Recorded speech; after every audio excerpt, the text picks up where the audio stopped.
Salut la flibuste, salut les forbans. Bienvenue à bord de cette Trick Track Télé où nous allons avoir l'honneur d'une explication par son auteur même d'un tout nouveau jeu, un jeu à venir, un jeu qui s'appelle Galion, celui que j'avais sur les genoux et qui est maintenant sur la table du Trick Track.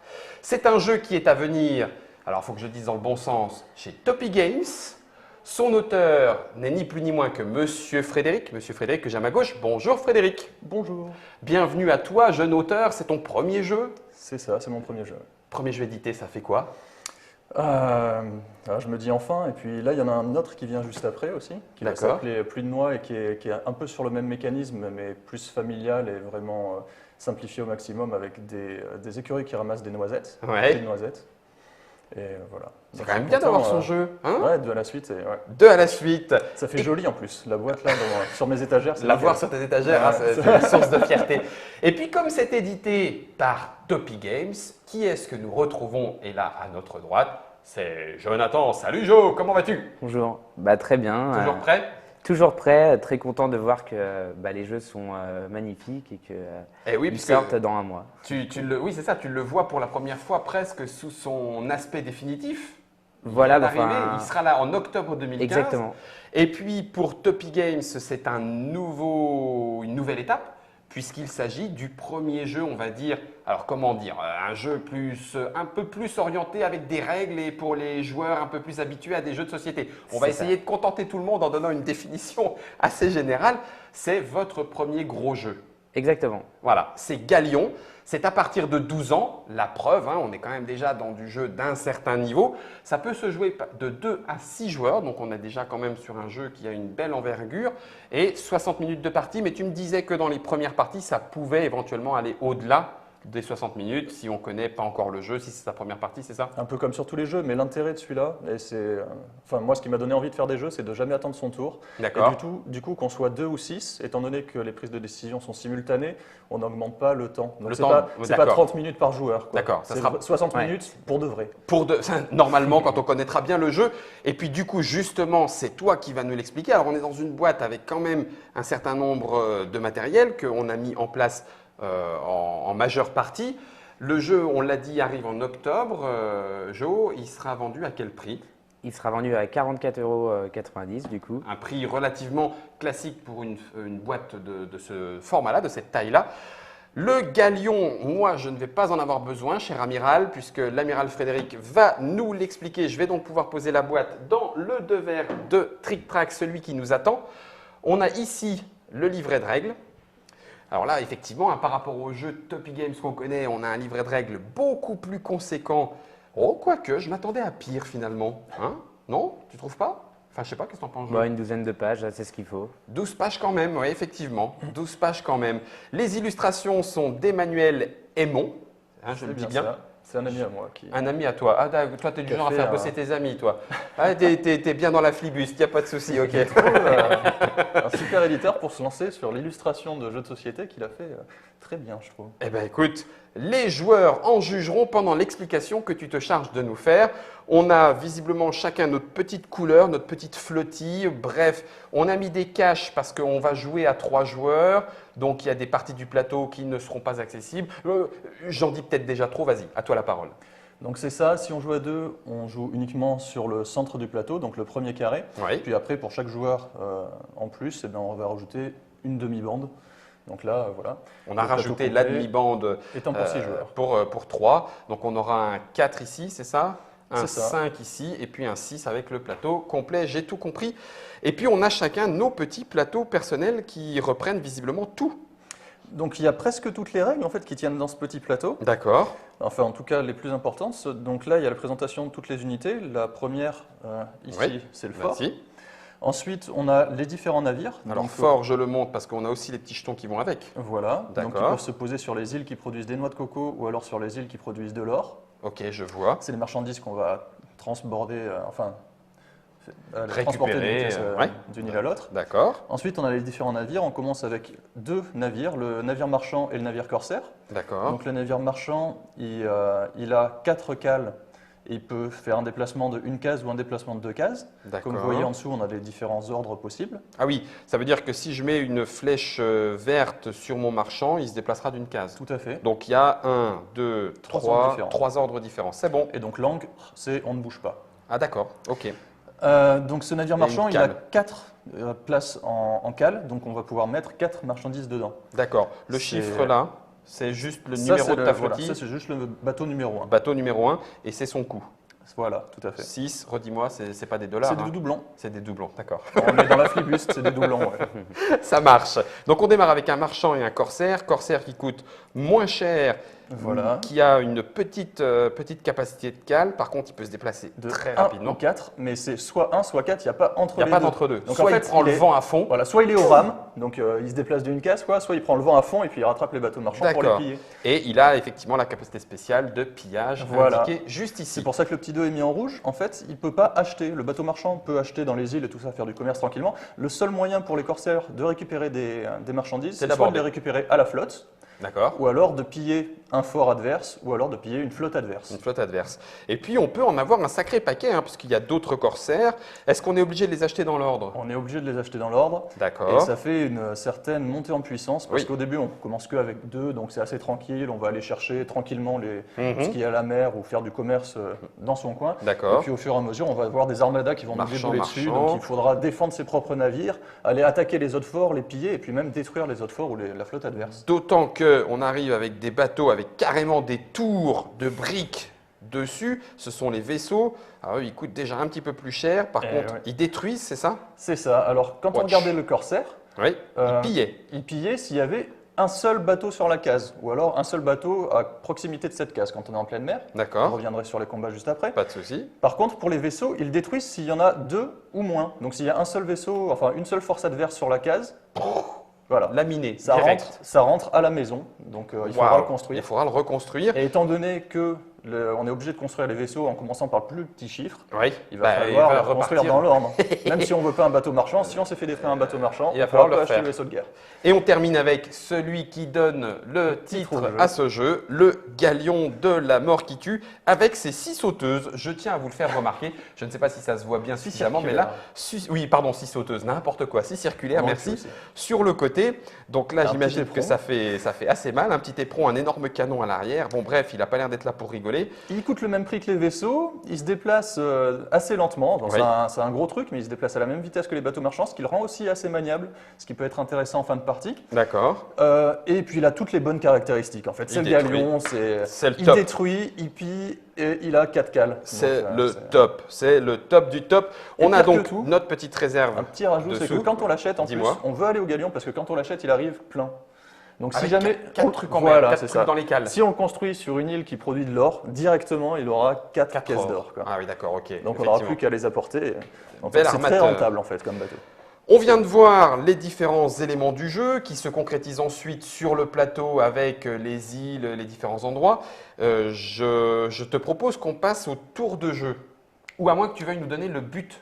Quel est l'objectif, parce qu'on va se tataner, ok, il y a de l'or, ok, mais pourquoi tout ça? Pourquoi tant de haine? On est des amiraux, il y a notre pouvoir royal ou ce qu'on veut qui nous a commandé de contrôler cet archipel. D'accord. Donc ce qu'il va falloir, c'est s'étendre et contrôler l'archipel. On considère qu'on a réussi à contrôler l'archipel, donc qu'on a gagné. Si jamais on arrive à construire un fort sur 5 îles différentes. Donc 5 forts, on a gagné. À 5 forts, on a gagné. Si jamais il n'y a personne qui est arrivé à construire 5 forts, mais que nous, on a réussi à conserver 4 forts pendant 5 tours, ok, 4 forts. On peut dire qu'on a une bonne emprise aussi sur l'archipel, c'est la seconde condition de victoire. Et si aucune des deux conditions de victoire n'est validée, pour avoir des parties qui ne sont pas trop longues et assez normées quoi qu'il arrive, si jamais tous les forts, toutes les îles ont été construites, on met fin à la partie. Ah, on s'arrête si toutes les îles sont construites. Voilà, donc si on met fin à la partie comme ça. 1, 2, 3, 4, 5, 6, 7, 8, 9. Donc là, 9 îles à 3, si elles sont toutes construites, on arrête. Et on regarde un petit peu ce qui se passe, en sachant que là, il y a déjà un fort sur 3 de ces îles. En faisant attention, là, c'est considéré comme 2 îles différentes. Il y a 2 emplacements de forts. Autant pour moi. D'accord. Donc, quand tu dis construite, c'est tous les emplacements de forts sont pris. Ah, d'accord, c'est pas la même chose. Très bien. Donc ça, ce sont les 3 conditions d'arrêt de jeu et de détermination du vainqueur. Ok. Sachant que si dans le troisième cas, ou alors s'il y a des égalités, on regarde celui qui a le plus grand nombre de forts, forcément. Après, on regarde celui qui a le plus grand nombre de flottes. Puis s'il y a égalité aussi là-dessus, celui qui a le plus d'argent. D'accord. Donc les forts, puis la flotte, puis l'argent. Voilà, généralement, c'est les forts. C'est les forts qui l'emporteront, puisque c'est un des objectifs majeurs du jeu. Eh bien, très bien, donc on connaît maintenant l'objectif. Maintenant, comment est-ce que ça se joue? Alors, tu as dit simultanément d'abord. Voilà. Bon, alors donc on fait tout en même temps. Toutes les décisions sont simultanées, les mouvements sont simultanés, les combats sont simultanés. On s'ennuie pas. Non, mais j'espère. J'espère. Vends-moi du rêve. Alors, le tour de jeu est inscrit au milieu de la carte de chaque joueur. Donc, tout d'abord, on va commencer par faire apparaître ces petits trois événements. Donc, 3 événements qui vont être valables pour les 3 joueurs. Oui. On peut les dévoiler. On va regarder ces événements-là vont faire qu'en fait, on va voir apparaître des caisses flottantes qui étaient à la dérive. Donc, on les repère, on va les positionner sur le plateau. En fonction des images. Voilà, tout à fait. Donc là, on a de la noix de coco qui du va côté du requin. Sur la case requin. Donc, on met notre case ici. Ensuite, on va avoir de l'or sur la case poulpe. Poulpito. Et encore de la noix de coco sur la case bouteille. Donc en gros, la mer recrache ses ressources, ça pop. Oui, en fait, bon, il y a des récifs, tout ça. C'est pas un jeu très réaliste, donc on n'a pas représenté tous les bateaux qui sont là, mais il y en a toujours qui perdent leur caisse. C'est bien connu. De toute façon, depuis Yann Solo, on balance tout ce qui se passe quand on se fait arrimer dans l'espace. Mais bon, là, c'est à la mer. Mais effectivement, oui, on balance régulièrement des caisses à la mer. Je suis bien d'accord avec toi. Surtout l'or, on a envie de s'en débarrasser assez facilement. L'or ne sert à rien. Donc ça, c'est ce qu'on fait en premier pour tout le monde. Voilà. Et effectivement, quand tu dis que l'or ne sert à rien dans ce jeu-là, donc on a 2 sortes d'îles. On a les îles qui produisent des noix de coco et puis on a les îles qui produisent de l'or. On voit sur l'île qui produit de l'or qu'elle est assez désertique et les gens nous achèteront en fait la noix de coco au même tarif que les gens qui habitent sur l'île noix de coco achètent l'or. Donc en fait l'or vaut les noix de coco dans le jeu. Sauf que quand on a faim, c'est vrai. C'est pas pour la même destination. Voilà. Non. Ok, ça roule. Ensuite, une fois qu'on a montré les 3 événements, on va choisir des ordres pour chacun de nos navires. Alors. Donc directement, on a les 10 cases dans la main, enfin les 10 ordres dans la main. Donc 3 ordres différents repris en 3 exemplaires. Et on en choisit combien par bateau? Il y a 4 déplacements là et on en choisit un seul. Quand on choisit un déplacement, donc la flèche, on va pouvoir l'orienter dans le sens où on veut que le navire bouge. Ouh la vache. D'accord, donc si je veux que mon bateau remonte, en tout cas par rapport à moi, c'est ça. Je la place comme ça, face cachée, ou je dois le monter Au choix du joueur. En fait, si on pense que c'est un ordre qui n'est pas très important ou qu'on fait confiance aux autres qui seront assez occupés pour ne pas regarder forcément, avoir envie de regarder sur ta planche, tu peux les montrer face visible. Si tu penses que c'est un ordre qu'il ne faut surtout pas qu'il voit parce que tu veux aller le piller et tu ne veux pas qu'il sache là où tu vas le piller, tu peux le cacher. C'est rigolo parce que le simple fait de le mettre face cachée, ça devrait déjà lui mettre la puce à l'oreille peut-être. mais ok, on verra ça en jeu, ça marche. Après, quand tu retournes, donc c'est à la quillesse, il faut essayer de retourner dans le même sens que tu le mets. Donc c'est-à-dire que tu le positionnes comme ça, avec le bas vers le haut, et après, hop, tu fais comme ça et tu retournes de la même manière. Sinon, tu changes le sens de la flèche et c'est pas bon pour toi. On voulait partir. Ok, donc une fois que tout le monde a choisi, on effectue tous le déplacement. Donc pour tous les navires ensemble. Troisième phase. On effectue les déplacements des bateaux. On regarde là où on s'arrête. Quand on effectue les déplacements, nos navires passent à travers les îles. On voit qu'il y a un peu de mer autour des îles, donc ça n'arrête pas. On circule. Si jamais on arrive au rebord du monde, en quelque sorte, on s'arrête. Donc si je suis là et que je fais 4 déplacements vers le bas, hop, je m'arrête là. Et ça fera 2. Voilà. Mais il n'y a pas de souci. On ne se cogne pas. On ne se cogne pas, on n'abîme pas le vaisseau. Ça marche. Une fois que tout le monde s'est déplacé, on va regarder dans quelle configuration on est et puis on va faire les combats. La règle de base pour les combats, c'est la simultanéité. Encore, c'est un échange de boulets. Donc 2 navires peuvent bien s'entrecouler ou s'entrepiller. Voilà. C'est pas gentil pour Joe. J'ai pas balancé Joe, même si c'est un boulet, je vais pas te le balancer. Bon, d'accord, ok. C'est mon patron, je dirais pas ça. Donc c'est du simultané. C'est du simultané. Les troupes qui sont sur la même case ou à une case de distance se combattent entre elles et voilà. Et se rentrent dedans. Donc pour les combats, la règle de base en fait, c'est que si jamais on est en pleine mer, on voit les cases qui sont autour de nous. Si jamais on est sur l'île, on est considéré comme au port et on combat uniquement les navires qui sont au port avec nous. Donc en fait, quand on est une île, on combat que les personnes qui sont sur l'île, on ne voit pas les personnes qui sont à l'extérieur de l'île. Ok. Il n'y a pas d'adjacence sur l'île. Voilà, c'est ça. En mer, oui. Il y a des adjacents. Donc là, on bataille. Voilà. Si j'avais un autre bateau ici, ceux-là ne batailleraient pas parce qu'ils sont sur le port. Ok, ils sont au port, pardon. Ok. Donc, par contre, qui gagne? Alors, en fait, ça ne sert à rien d'avoir beaucoup de navires identiques sur la même case, à part pour se protéger contre la destruction et contre le pillage. Si jamais un navire corsaire combat contre un navire qui est isolé ou contre un fort qui est isolé, il pourra le piller. Direct. Direct, il n'y a pas de dé. C'est sa caractéristique principale, il pille, point barre. Okay. C'est son job. Ensuite, donc s'il y a deux forts, s'il y a un fort et un navire, bon, le bateau corsaire dit juste bonjour. Bon, en fait, il est gentil, il ne veut pas se frotter à deux personnes en même temps, c'est un peu un bully. Quoi. Une espèce de supériorité numérique qui fait qu'il trace son chemin. Ouais. C'est juste un pillard, il n'est pas vraiment cogneur. Par contre, le vaisseau de guerre, lui, s'il y a deux bateaux ou moins, ou alors enfin 2 unités ou moins, il peut y avoir un bateau, un fort, il détruit et il pille. Les deux. Voilà, c'est-à-dire qu'il prend tout ce qui est à bord. Ce qui ne peut pas rentrer à son bord, parce qu'il peut rentrer que 2 marchandises à son bord, il le balance. Ça va rester à la mer, ça flotte, jusqu'à ce qu'il y ait quelqu'un qui vienne le récupérer. Ah, c'est excellent. Peut-être un bateau qui est avec lui d'ailleurs. Bah oui, ça serait malin. Et si jamais on détruit ou on pille un fort, au lieu de récupérer la cargaison qui est à bord d'un navire par exemple, on va récupérer 2 ressources. Produites par le fort. Produites par le fort, elles viennent directement de la banque, elles ne viennent pas du joueur. D'accord. Ça fait un peu moins mal de se faire piller un fort qu'un de ses navires. Ok, un seul fort par île. Voilà. Ok. Chaque île peut produire maximum 2 ressources par tour. C'est pour ça que quand on pille un fort, eh ben, on a 2 ressources, pas plus. Ok, d'accord. Donc là, le combat, effectivement, c'est un combat à la supériorité numérique. En l'occurrence, sur le plateau, on a actuellement un corsaire contre un corsaire. Qui l'emporte? Aucun des deux. En fait, les 2 navires vont… ils vont s'autopiler. Voilà, c'est ça. En fait, il y a un abordage des 2 côtés. Donc si c'est comme ça… Hop. Donc, si c'est comme ça avant le combat… Non, j'en reviens pas. Il y en a un qui va… Le vert va repartir avec l'or. Il va repartir avec la nourriture. C'est des corsaires. Ils abordent, ils vont chercher les trucs, ils reviennent.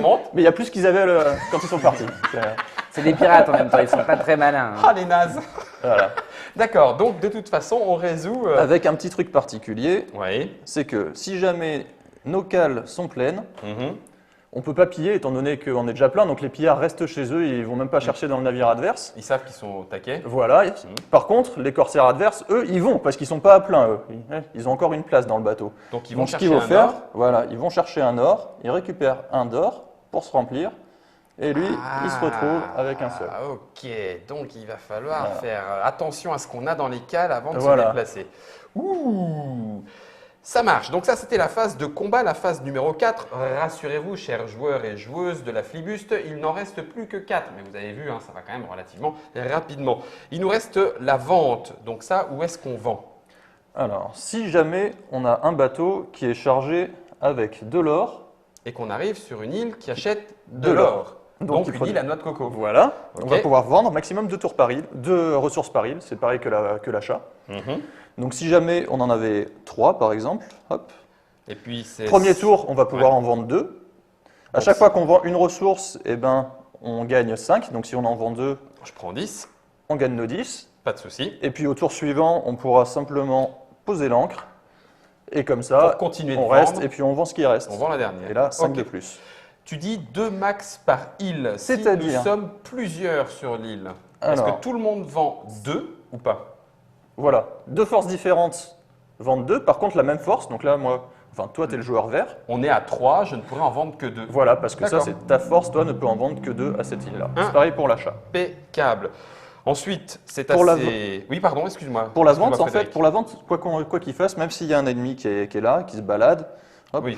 On s'est tatané au tour d'avant. On peut vendre de toute façon. Oui. Donc là, en fait, si ton corsaire vient de me piller… Il vend derrière. Il vend derrière, voilà. C'est en fait tout ce que je dis là, c'est dans l'ordre du tour de jeu. On fait ça dans l'ordre, il n'y a pas de souci, bien compris. Par contre, si on veut acheter, il faut être la force en plus grand nombre sur l'île. Alors donc attends, là, tu parles de l'achat, c'est la phase 8. Ouais, j'y viens juste après. Alors on a d'abord la construction. Ah oui, pardon. Alors la construction de fort, donc une fois qu'on est sur une île là, une fois qu'on a fait la vente, on peut acheter. Si l'île est disponible, voilà. On peut y acheter uniquement, donc les achats uniquement si on est la force en plus grand nombre sur l'île. Ok. Donc là, on est tous les deux un bateau, donc aucun de nous deux peut construire, aucun de nous deux peut acheter de fort, aucun de nous deux peut acheter de navire, aucun de nous deux peut acheter de marchandises. D'accord. Par contre, si on est tout seul ou alors si on est plus nombreux, si toi tu arrives ça, avec par 2 exemple, bateaux, là tu peux construire là je peux construire mon fort. Ton fort. Et tu peux acheter ensuite, dans la phase 7, des navires. Si on a un navire qui nous appartient lors de la phase d'achat sur notre case, où on a un fort, on peut y construire des navires dans ce fort-là. D'accord. Donc les forts apparaissent directement sur les navires apparaissent directement sur le fort, sur la même case. D'accord. Il faut un fort et un navire sur la même case pour construire un navire. Voilà. D'accord. On a les prix, hein, donc ça on le sait. Les forts coûtent 10 doublons. Et donc on arrive à cette phase que tu indiquais tout à l'heure. Là maintenant, on va pouvoir acheter des marchandises. Et une fois encore, c'est à la force des bateaux, enfin à la supériorité numérique. Ah oui. L'achat, c'est toujours la supériorité numérique. D'accord. Si jamais, alors, on n'est pas obligé d'acheter sur un fort qui nous appartient. On peut acheter, dès qu'on a la supériorité numérique, on peut acheter 2 ressources par tour par île. Donc là, je peux m'acheter 2 noix de coco. Quand on achète des choses, ça coûte 3 ressources par chose qu'on achète. Attention, on n'a pas le droit d'acheter avec des navires corsaires. Ah oui, ben non. C'est le seul navire qui ne peut pas acheter d'ailleurs. Les navires de guerre ou le galion peuvent acheter. C'est marqué en rouge, tu l'as dit tout à l'heure. Le corsaire, il n'est pas mis. Et donc, on peut charger jusqu'à 2 si on veut. Et si jamais on a déjà un fort qui est construit sur l'île, alors là, on a un petit bonus. Comme on est chez soi, eh ben, on a une marchandise gratuite. Donc la première des 2 est gratuite. Et puis la deuxième, on la paye 3. Voilà, c'est ça. Ok. Et tout est indiqué sur le tour de jeu. Achat 3 doublons par caisse, 2 max par case île. La première est gratuite depuis son fort. Donc ça, on va le faire jusqu'à ce qu'une des 3 conditions de victoire soit remplie, ce qui mettra fin au jeu et désignera un vainqueur. Alors, on a presque tout dit, mais je vois quand même on a un canon là. Voilà. Hein, alors, je vais le mettre à côté de mon coco. Ah, coco, oui, on va content. Là, ici, mon canon vert, qu'est-ce que je peux en faire?